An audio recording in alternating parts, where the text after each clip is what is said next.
Chers frères et sœurs, bien-aimés dans le Christ, Shalom. Aujourd'hui, nous célébrons le 5e dimanche de Pâques. Jésus vient nous consoler avec cette phrase: que votre cœur ne soit point bouleversé. Jean chapitre 14, du 1er au 12e verset. Ce passage est un discours d'adieu de Jésus, offrant, n'est-ce pas, consolation et révélation théologique.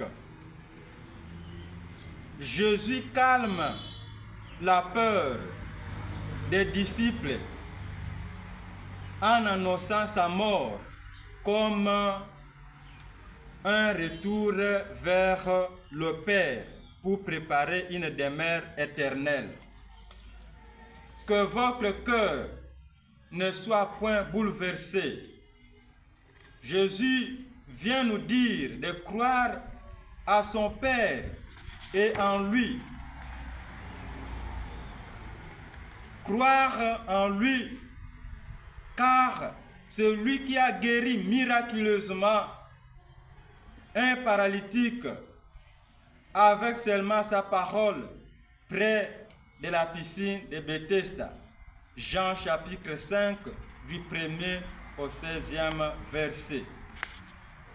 Croyez en lui,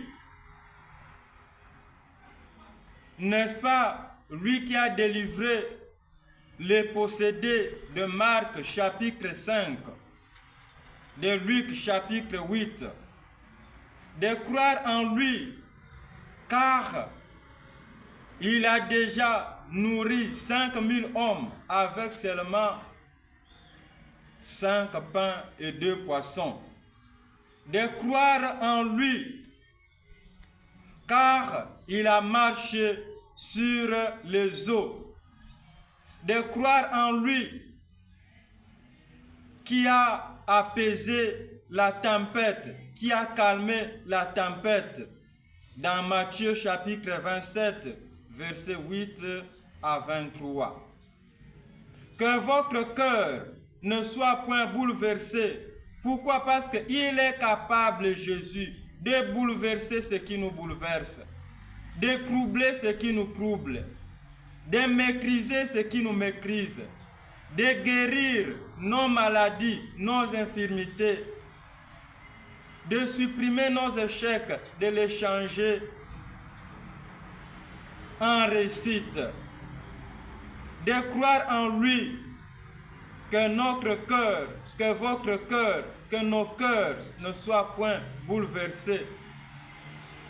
Pourquoi? Parce qu'il est la solution en tout. Que cette parole de Jésus produise beaucoup de fruits dans nos vies et surtout que nous soyons sereins, calmes, posés, apaisés. Amen.